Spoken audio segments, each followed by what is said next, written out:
Welcome to the Lizzie Show.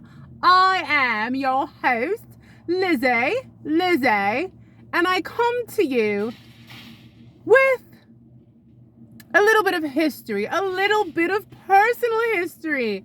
Why not, my friends? I'm here to entertain you and tell you a story, and I'm also here to take up the valuable time that I have while I'm waiting to wash my clothes at the laundromat. Do I have any goals in life? Perhaps one day to have a home with a washer and dryer in it, but then, my friends, this gives me a good excuse to get out of the house. And then I fold all the clothes and I put them away. Perhaps everything is for a reason. When I grew up in Brooklyn, my mother would take us to the laundromat, and I was folding clothes since I was a youngster. Nothing like a pink slush, Alani New energy drink on a Sunday. Today is a wonderful day. I woke up when I wanted. I had 2 cups of glorious coffee, made the way I like. And my stray cat, which is now a homebody cat, slept with me so cozy between my legs for about 2 hours. I said, little guy, you are the best. But now it's time to tell you a story. A story that led to my existence. All based on the choices that my mother made. I could get more deep and I could go back to all the other generations, but I only know my mother's story. I only know her story. And what is her story? Where did she go? How did I come into being? Well, besides the warfare of conception, before we get there, let's discuss my mother. And let's discuss how she met my father. The other half that would inevitably be a part of my inevitable existence, because here I am. My mother, an Italian-American young lady whose parents were from Sicily. Her parents had her at the age of 36. And in those days, that was considered old. Why, my friends? Because in those days, in those times, parents lived with the children. My father's mother, I mean my grandfather's mother, excuse me, Freudian slip, which I don't know what's Freudian about that. Freudian. His mother was Italian, only spoke Italian, a dialect. So she was abandoned by her husband. So she lived with my grandmother and grandfather in Brooklyn, New York. So the only way for them to have any privacy or intimacy, a lot of times they would take little vacations. Delish. So my grandmother and grandfather, hello, thank you very much, were born in 1919. So people born in 1919 are not like people who are born today in 2019. Then having a child at 36 was considered a bit older. Well, now I guess it's considered the right age. Anyway, I digress. Because my great-grandmother lived in the house, my grandmother and grandfather had to leave the house for some intimacy, which led to the birth of my mother, which, by fate, would one day lead to the birth of me. Wonderful. I guess I'm here. I'm going to have a positive mental attitude about my existence because my life is a miracle. Now, my mother was a deep, intellectual human being. She loved to write. I have all her journals from when she was a young girl to even when she had me and her experiences with me as a child and growing up. So let's get into how I was incarnated. So my mother decided that, I don't know why, should have had more conversations with her about it, to be a Spanish teacher. And she had a choice, 2 choices of where she was going to go. Either Mexico or Spain to study abroad, right? And this is back in the 70s. So we're talking the 70s. So in the 70s, my mother was 19, yes. And she decided that there were 2 programs, Mexico or Spain. And she ended up going to Spain. The specific area was Seville, but let me say it right, Sevilla. Sevilla. So if you talk to someone Spanish, I think you should say Sevilla. Seville. So Seville, Spain. So this is a time before cell phones. This is a time before the internet. My mom, who was very close to her mom, it was hard for her to leave and go to Spain and study abroad for 3 months. But I guess she still yearned and had a longing for the adventure. And hence, she went to Spain. So now let's lead to the events of when she met my father. Now, my mother, as far as like we're like onions, the outward personality is not like automatically the way I was at her age. But that's okay. We're not like carbon copies of our parents or siblings. So she was the type that had to be really thoroughly persuaded by her friends to go out to a nightclub. So she had these 2 friends that were her roommates in Seville, Spain, as they were all studying abroad, and they forced her to go out that night to a dance club. So, looks like without the persuasion of these girls making my mom go to a club that night, she would have never crossed the path of my father, a Spanish man who caught her attention. But actually, her beauty caught his attention. A beautiful 19-year-old from America, Sicilian, comes into your nightclub, dancing the night away, captures your attention, and now my father would not go away. He stalked her and followed her home that night, if I could recall the stories that she told me. So, because she went to that nightclub that she was forced to go to, my father followed her, and then inevitably they became friends, and he taught her how to speak very, very good Spanish. So, the story, I don't know if it gets better, but here's the story. So, it turns out that my father had another child before me. But my mother didn't find out until she was like 8 months pregnant with me. And her name is Olga. And I'm not kidding you. Her name is Olga. She's half French. She lives somewhere.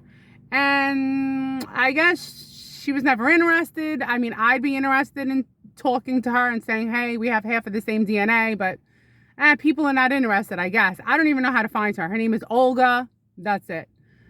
Which is funny because I kind of look like an Olga. Olga. Anyway. So where am I going with this? So he stalked her. He was a little nuts. He lied a lot. In Spanish, they said, Jose nunca normal. Jose es nunca normal, which means Jose is not normal. So, I mean, should I be embarrassed? I mean, no. What are you going to do? I'm alive. I got to be grateful. That was my one chance at existing. So my father, who's nunca normal, I guess my mom was also nunca normal because she fell in love with him. And don't worry, it took a while for me to be, how should I say, fertilized, because my mom was 19, 20, 21, 22, 23, 24, 25, 26 when she had me. So they did come back and forth to America. So he lived in America with her. But from my mother's understanding, he wanted to be a lawyer, but he didn't follow through. Like, he never followed through with anything. And yeah, and I don't know, I think he kind of wanted to live off my mom. I don't know, but I will tell you this. He was very healthy. He loved to run. He was a runner. He took good care of his body. And when he came to America, he said that he was worried he was gaining weight because of the American food. I remember my mother telling me that. But from what I gather in their relationship, there was a lot of back and forth. Like, she would go to Spain. He would come to America. They were married, mind you, but they would go back and forth a lot. So this much I remember. There was a period of time. They had a tumultuous relationship. My mom, it was very, like, how should I say this? Expressive and emotional. And apparently he was too. And they broke up. This is obviously before I was born. So they broke up. And at the time, my mother was staying with her cousin, Jimmy, in California. And they had a break. My mother and my father, actually, they weren't even married yet. So they're not married yet. They broke up for like 8 months. Okay? They're not together. All right? So basically, my existence, not happening, right? I'm not here. No idea of my soul incarnating this body. All right. So this is a good story. It's true. It's funny, but it actually traumatized my mother's cousin, Jimmy. Here's why. So they were broken up, and my father somehow got into Jimmy's apartment and hid in his closet and had a fake toy gun. This, it's funny now, but, if it happened today, it'd be a different story. So he had a fake toy gun. I mean, this is like in the 70s, right? In the closet. Jimmy comes home. My mother, I don't know where she is. He jumps out of the closet and he goes to Jimmy. Elisa, where is Elisa? Where is Elisa? So that's my mom's name. Elisa, where is she? Where is she? With this fake gun. My cousin, my mother's cousin, who I guess is my second cousin, it's funny because he's gay, but yet my father is the one who jumped out of the closet and scared the shit out of him. He's still traumatized to this day. So he comes out of the closet with a gun, a fake toy gun, and he goes, where is Elisa? I need to know, where is Elisa? Elisa, right? So obviously, he went from like obsessed with my mother till you'll see next. So he's obsessed. They're actually carrying on this craziness. Well, my father, Jose, with this toy gun out on the streets, and I don't know for sure, he was arrested. I mean, there was some kind of repercussions for what he did. But my mother's cousin Jimmy, my second cousin Jimmy, was traumatized. But they ended up getting back together. So ladies and gentlemen, what are you going to do? I mean, people like drama. People, I don't know. He wanted to know where Elisa was, and he found her. I don't know. I mean, he didn't have to go that route. He could have just waited till eventually she came home. So there was that. There was also another time now, my mother's cousin Jimmy, who's my second cousin Jimmy, who again is gay, so it's ironic that he was scared by someone else coming out of the closet. Ha ha ha. All right. They had another time where they broke up, and they were both going to the same psychic with the same crystal ball or something. And somehow this psychic, I don't know, if my mother was alive, she'd tell the story better. But they both went to the same psychic, and it got them back together. And my father showed up with like a white suit at my mother's door looking like John Travolta. She left, they got married, and here I am, bada bing, bada boom. But as fate would have it, my father went from obsessed with my mother to abandoning her. And what I mean by abandoning her, I mean he ghosted her before people used the term ghosting. My mom, I don't know, I think once she was pregnant with me, he changed and he just slowly started pulling away. And my mom had to give birth by herself. My grandfather, though, was there. So my grandfather always like in spirit form, like he's like my father, Grandpa Sal. Grandpa Sal, I love Grandpa Sal. He's the one who went back and forth to the hospital with my mother. So my mom, you know, was sad that she had to give birth alone, but she did it, you know, thank you.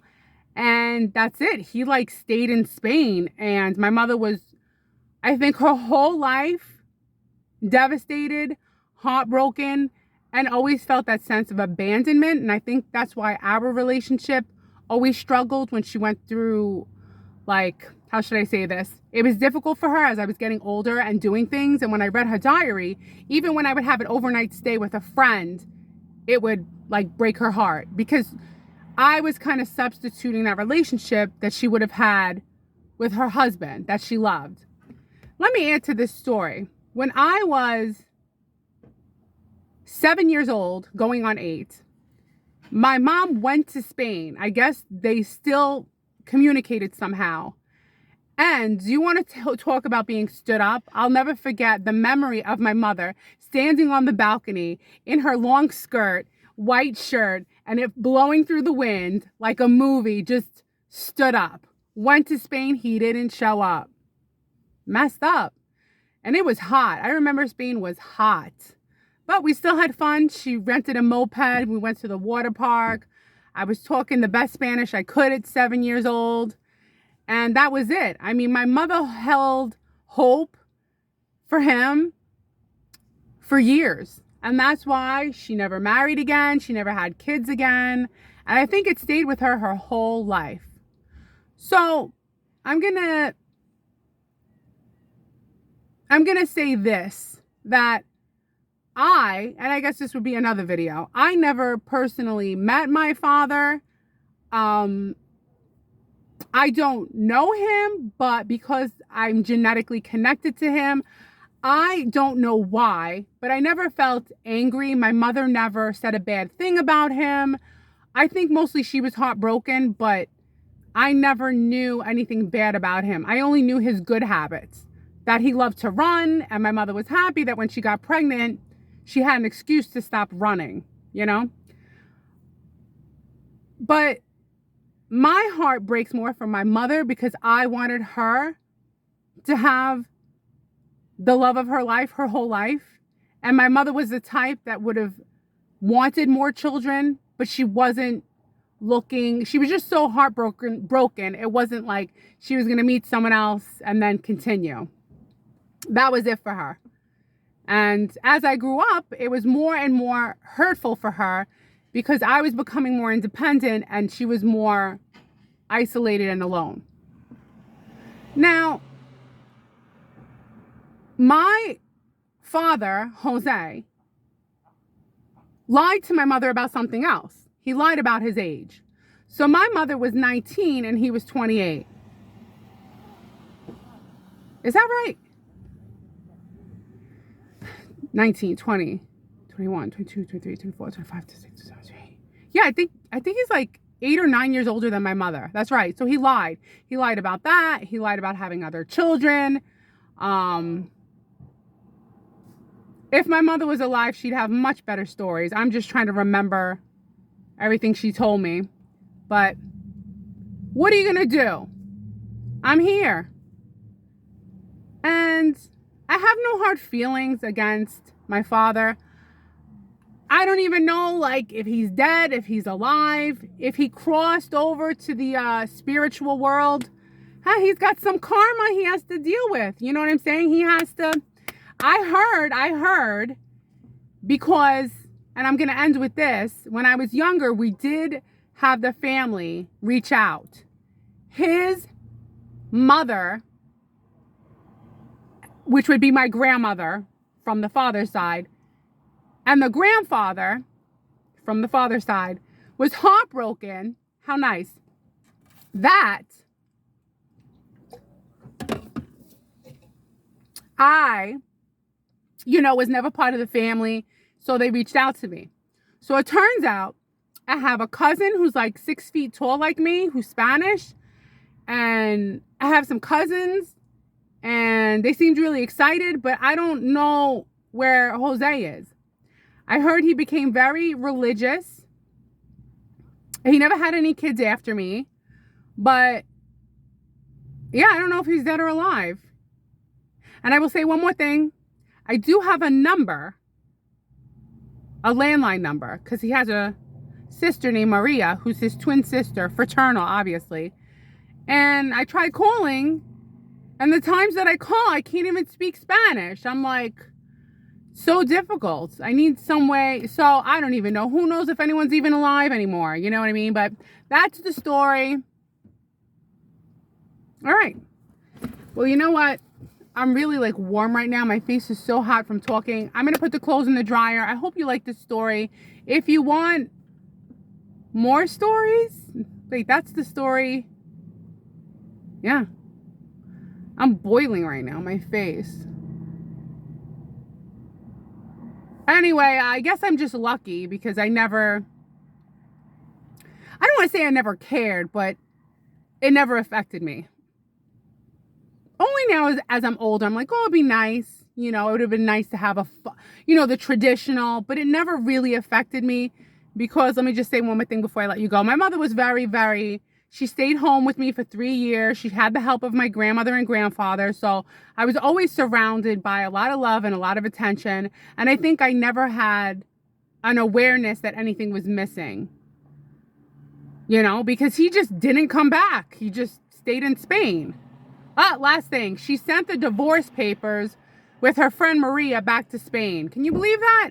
I think my mom was really strong. That really sucks, to be left alone. To give birth alone, that would be kind of sad, Well, God bless my mother. And you know what? God bless Jose's soul. He's got karma to deal with now. We can't escape it. We all have karma. Someone's watching. But I wish nobody any ill will because, I'm happy to be here. I'm here for you guys. I'm here for my friends, and I'm here for the cats. All right, time to put the clothes in the dryer. I'm so hot. All right, I'll talk to you tomorrow. I hope you liked my little Sunday video. All right, bye.